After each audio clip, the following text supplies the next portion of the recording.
Are you running your retail business, or is your retail business running you? Many people that I speak to have the impression that the most important thing that they need to do is grow their sales. And once they've got more sales, then all of the problems that they have in their business are going to disappear. However, I can also tell you that I work with many six-figure, multi-six-figure and seven-figure founders who are feeling stuck, overwhelmed, or burnt out.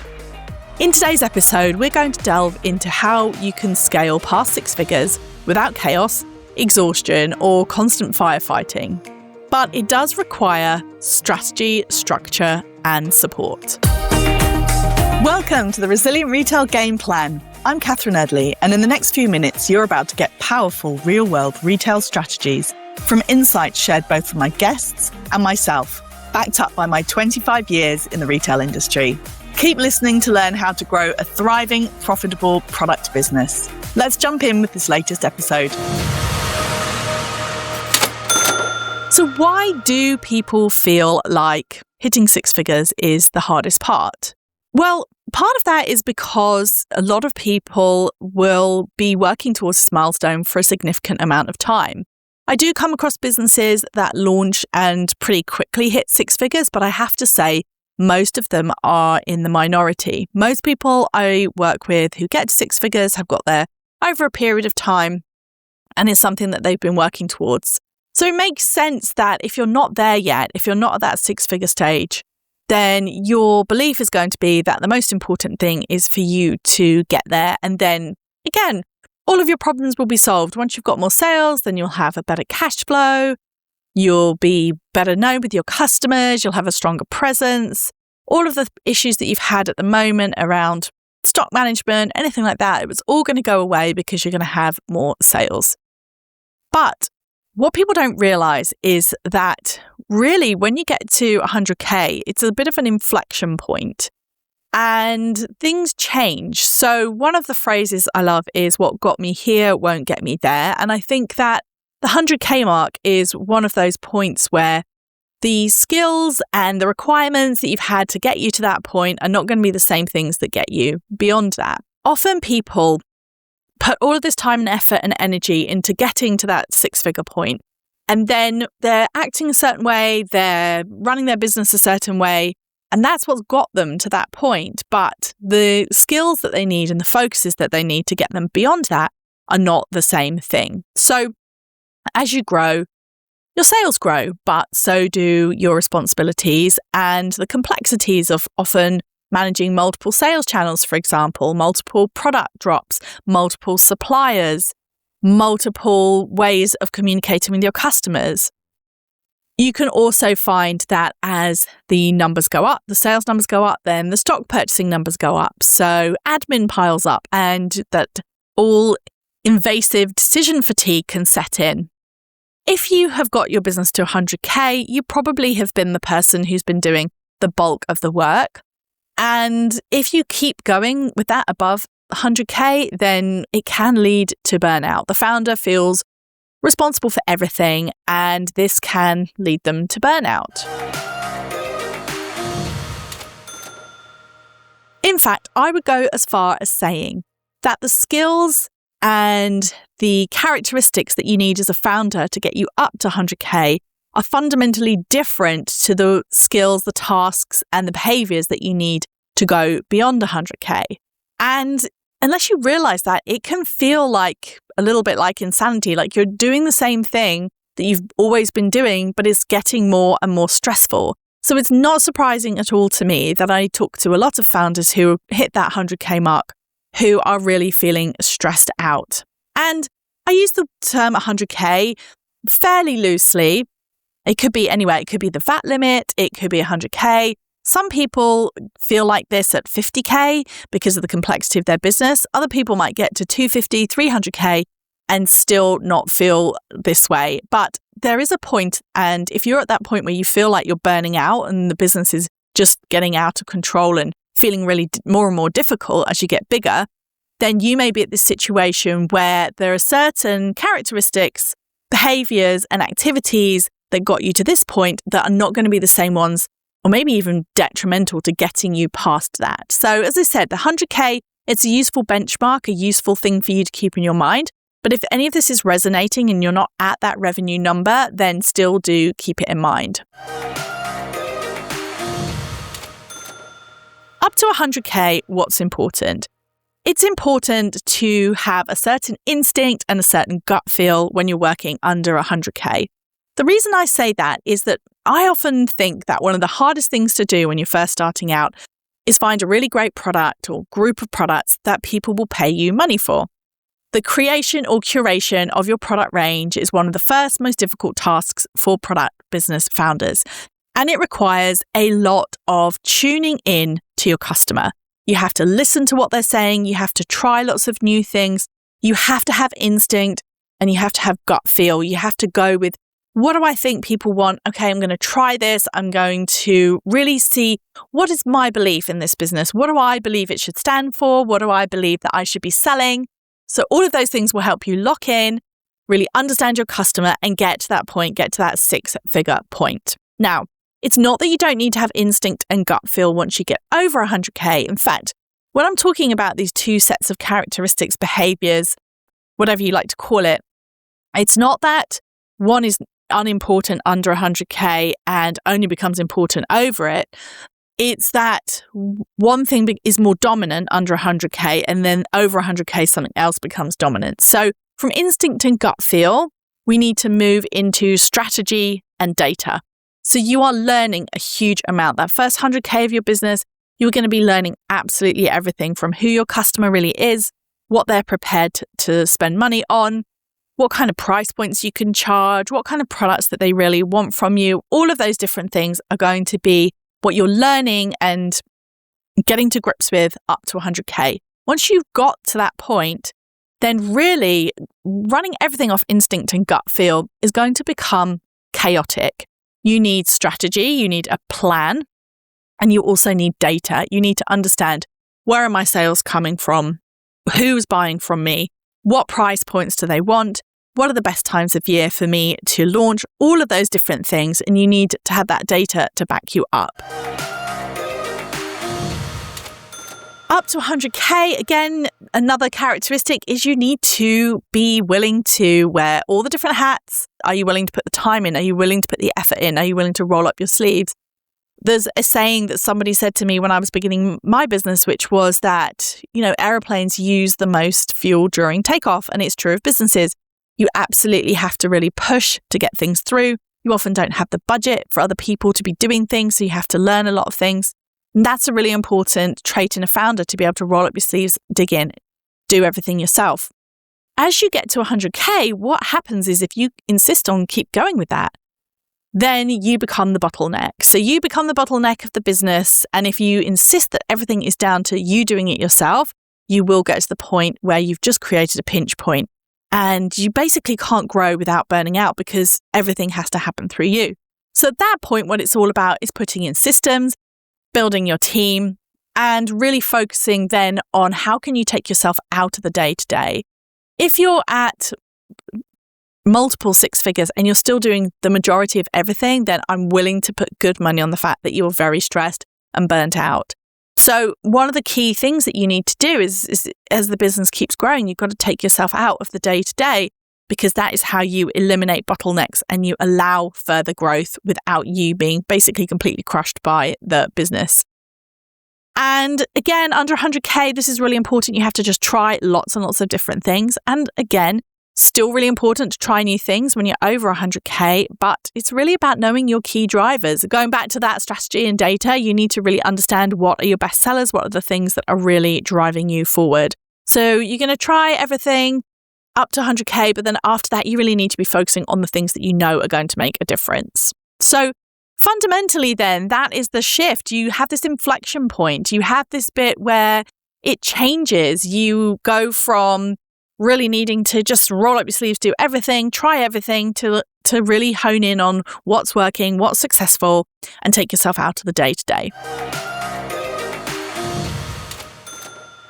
When I think about scaling founders, I have spoken to literally hundreds of people over the last 7 years. People who've started their own business, people who are growing, people who are at that six-figure point and beyond. And what I found is that there are 4 different types of founders. And no doubt there are many more, but I grouped them together. I'd love to know if any of these resonate with you. So, for example, the first person I would say that I tend to work with, especially on Retail by Design, my one-to-one program, is someone called Fast Growth Fiona. So this is someone whose sales are booming, but she's burning out. Now, this is a particularly difficult problem for many people when they're on social media, they're showing piles of packages.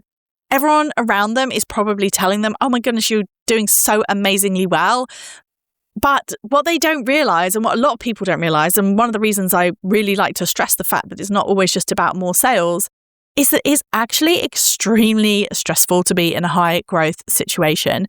And I think about those games, I don't know if you've ever played them, where there's like a conveyor belt, or you have to like make a meal in a kitchen or something like that, or I've seen one where you put like a little tag on luggage. And it's fine. It starts off, it's slower. And then the conveyor belt speeds up, or there's more orders coming in to the kitchen. And all of a sudden, your little person on the screen is running around. And then usually things start catching fire and it gets really dramatic. And that can be what it feels like when you're in that fast growth. In one hand, it's great because from a sales perspective, you're often, you've got sales coming in. You've got sales coming in almost faster than you can deal with. But from a founder perspective, it can be extremely difficult and stressful because there's a lot of things that have to happen quickly. It's like you have to build the engine while the plane is flying, and that can be really super stressful. And it's also can be made more stressful, as I said, by the fact that people around you often will be like, oh, boo-hoo, poor you, you're drowning in sales, when they maybe aren't having that experience. So it's a particularly difficult way of growing, but it can be a super exciting time, really exciting time, lots of opportunities, but it needs some careful support and some quick action. Another person that I see is more to this Moira. This is somebody who is spread really thin. They've got to 6 figures or above by doing lots and lots of different things. They've tried all the different avenues. They've tried lots of different products. And it's worked. There's lots of things that have worked, but the business has got more and more complicated. So they get to the point where they feel unsure of their next step because there's just so many different bits going on and they don't really know which bits they can let go to focus in to make it simpler and easier. Then we have what I call unconfident Una. And this is just to really take note of the fact that people can look really successful on paper. They can have substantial businesses, but there are often people whose confidence gets knocked and they're sitting there every day thinking, is this all going to end? What do I do now? They find it really hard to make decisions because they know that they need to bring more people in or they need to invest more in certain amounts of stock, but they just feel really paralyzed because for whatever reason, they've started to doubt themselves. They've started to get that imposter syndrome. Often I think this is linked to people who basically haven't had enough of a holiday for a long time. So they end up overwhelmed, burning out, and then they also just feel paralyzed. They don't really know how to move forward. And then the final one is plateaued Petra. So this is somebody whose growth has stalled and they're not sure how to reignite it.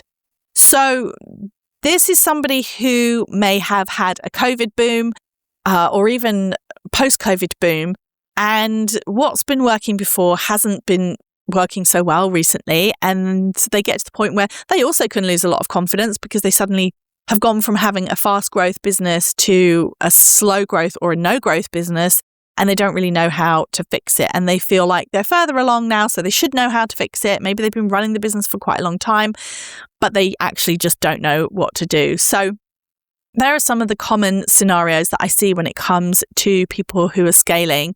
And as I said, people can be elements of each one of those. The thing that I really want to just stress, though, is that what people's businesses look like from the outside and how they feel on the inside can be 2 very, very different things. And some of the people who've been struggling the most as founders that I've spoken to have been the people with that if you looked at their business externally, you'd have thought, wow, that was, everything must just be wonderful. So First off, to say that you're not alone if you feel like this. And secondly, to say that don't believe everything you see on social media. So why does it get more stressful then? We've talked a bit about the fact that you need to have different ways of behaving, different ways of thinking about things as you go from the under 100K to over 100K.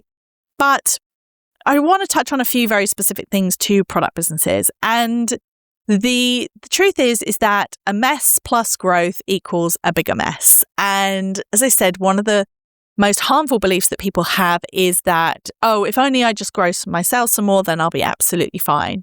So some of the key pain points that they get are cash flow becomes even more difficult because either they're running now with too much stock or they're making stock purchases that are too high. They don't have a proper plan, so they're constantly firefighting, and they don't have the proper support, so they get exhausted. They're not able to take time out, and they're not able to step away from the business. So how do we fix this? Well, inside Retail by Design, my one-to-one program, we have what I call the focus framework, because the biggest themes that come up when I talk to people about Retail by Design are this feeling of winging it. That is a phrase that a lot of people use. This, I feel like I'm winging it. I feel like I don't know what I don't know. And the other thing that people often talk about is this feeling of scattergun. So they feel like they're trying lots of different things. They're pulled in loads of different directions. They may well have other very pressing needs or demands on their attention and their time from outside the business, let alone the business. But it could be that they've got caring responsibilities or all kinds of other things, or restricted time that they can spend on the business. So there's lots and lots of things that could be pulling them in lots of different directions. So the idea of the focus framework is that focus is one of the most important things that people really need. And this is how we go about it.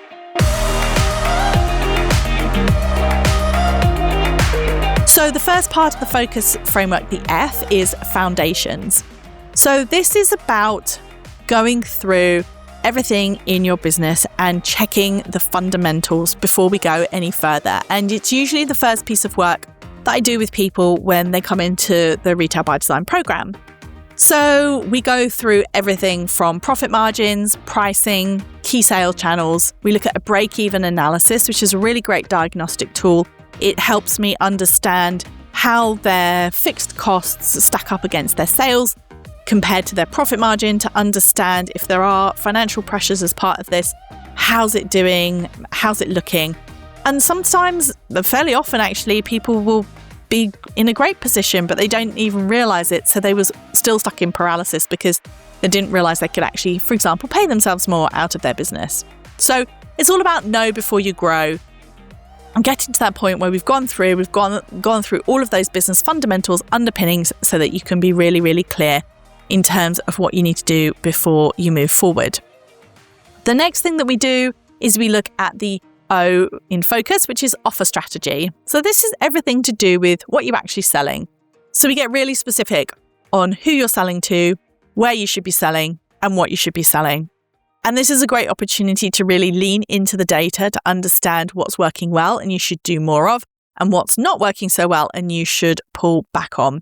And it's really, really good for people who've got themselves spread really thin, doing a lot of different things in a lot of different places, and helps them really consolidate, rationalize everything, make sure that everything that they're doing is contributing to the bottom line, not just the top line, and really focus in. So, for example, I might work with a client who's represented on a lot of different websites, and it's taking up an unnecessary amount of time for them to keep all of those different third-party partners updated when really it's generating virtually nothing. We're able to eliminate all of that work and just focus on the key channels. So offer strategy, getting really clear, is really a key part of helping you feel more focused. The C of focus is calendar planning. And this can be really transformative. It's a simple but powerful process of mapping out peak seasons, product launches, monthly sales goals. And this really helps avoid that feast or famine. It helps you be proactive, keep on top of seasonal events, and just generally move your marketing from feeling like a total overwhelm to a really clear structure. The U of focus is upskilling. So that is all about improving your own skills when it comes to things like cash flow management, when it comes to things like stock control, team management. Nobody is born with these skills, and a lot of the skills that you need to run a successful product businesses are not ones that you may even know what you don't know, for example. So we go through all of the skills that you need as a founder to help you move to the next level. And then the final S is support, which is all about not only having support in Retail by Design, but we also look at the support that you have in the business. We look at the structure of the business, and we look at what it needs for you to really be able to have that support and to be able to take the time out to step away. For me, when I talk to clients and they tell me they were able to take a 2-week holiday in August, that is success. That is something that they maybe wouldn't have been able to do before. And it has a huge, huge impact on their lives, and it has a huge impact on their businesses as a result. There we go. You have the focus framework, which is your foundations, your offer strategy, your calendar planning, your upskilling, and your support.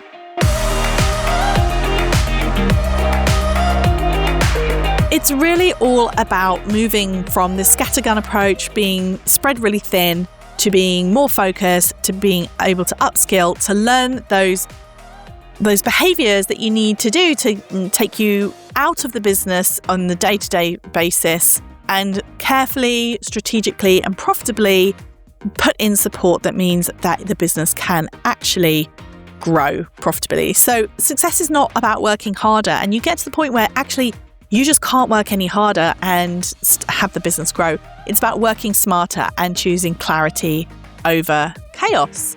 So if you're interested, then you can head over to resilientretailclub.com and check out Retail by Design, which is my one-to-one program we are kicking off shortly. You can also head over to resilientretailclub.com/calm and get the Calm CEO guide, which has all of this in detail, the focus framework, and how you can go from being overwhelmed and scattergun to being calm, confident, and focused. See you next week.